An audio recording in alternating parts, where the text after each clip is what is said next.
you so much, Elaine.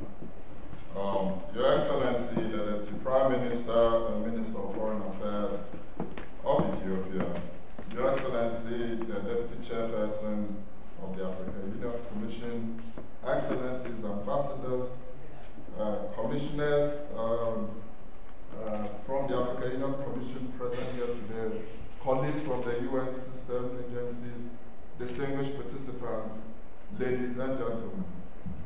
Let me start my statement by warmly welcoming all of you to the launching of the first ever Africa Human Development Report, which is on the theme Towards a Food Secure Future. On behalf of UNDP, I wish to thank the African Union Commission for its readiness to partner with us to launch this historic report, and most especially His Excellency Dr. Jampin, the Chairperson of the African Union Commission, and His Excellency the Deputy Chairperson and my good friend and brother, Mr. Erastus Mwencha, for their leadership role that has made this joint launching possible. I also wish to profoundly thank His Excellency the Deputy Prime Minister of Ethiopia for gracing today's occasion with his presence and for being here to co-launch the report with His Excellency the Deputy Chairperson of the African Union Commission. Finally, I would like to express special appreciation to the Bill and Melinda Gates Foundation for their partnership and invaluable financial support, without which this report would not have been a reality. The Human Development Report, as I believe many present here do know, was first published by UNDP in the year 1990 as an independent global report challenging mainstream development thinking.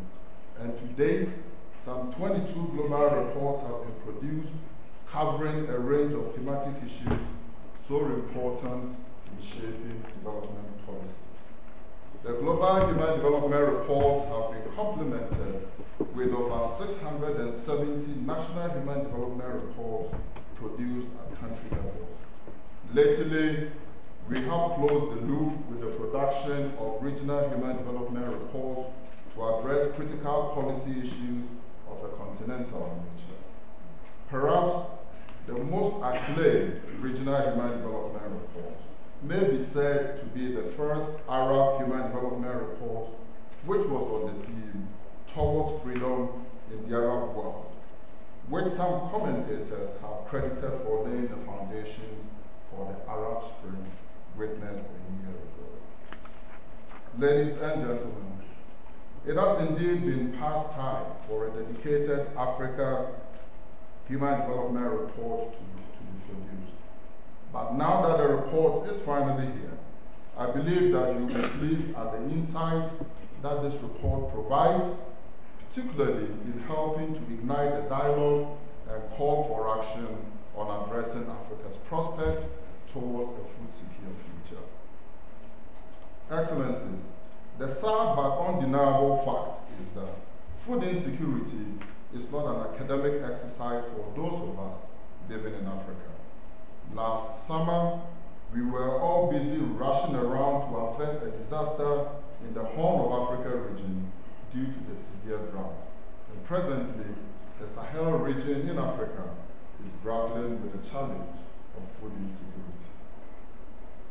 Our continent's vulnerability is once again laid bare before all of us. As the preface to this report aptly states, and I quote, "Had African governments over the past 30 years made their people's aspirations, this report would not have been necessary. 1/4 of the people in sub-Saharan Africa would not be undernourished, and 1/3 of African children would not be stunted," unquote.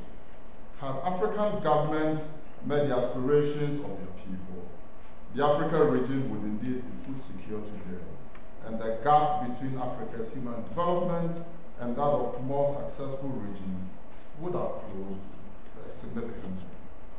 Chronic food insecurity in Africa stems from decades of poor governance, deteriorating rural infrastructure, antiquated farming and production systems, and the impact of externally inspired and regressive structural adjustment programs, amongst others. Pervasive and unfair subsidies in developing country agricultural markets have also wreaked havoc. With Africa's great agricultural endowment, it is truly a paradox that this continent, the continent of Africa and its people, should be food insecure. It is only human to ask, is there a reason in this day and age, with all the technological advancements, that Africa should remain food insecure? The simple answer is no. This, ladies and gentlemen, is the crux of the African Human Development Report for 2012, which attempts to help us understand how, in a continent so rich with agricultural potential and improving economic prospects, and a world grappling with food surpluses, hunger and malnutrition remain pervasive in Africa.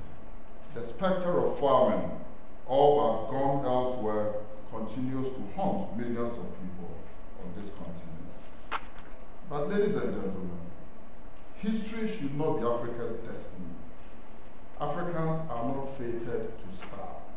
If, as the report argues, governments on this continent more decisively put in place appropriate policies and the necessary support mechanisms, famine, starvation, and food insecurity are indeed preventable. Africa has the knowledge, Africa has the technology, and Africa indeed has the means to end food insecurity. About 50 years ago, green revolutions in Asia and Latin America conquered farming in those regions. Millions of lives were saved as basket cases became bread baskets. The crucial question is, why should sub-Saharan Africa be any different? In this report, Excellencies, you will come across the blank words of UNDP Africa's Regional Bureau Director, Mr. Getu, a proud son of this very proud country, Ethiopia, who laments, and I quote, that Africa must stop begging for food. And I'd like to emphasize that. Africa must stop begging for food. That is an affront to both Africa's dignity and Africa's potential.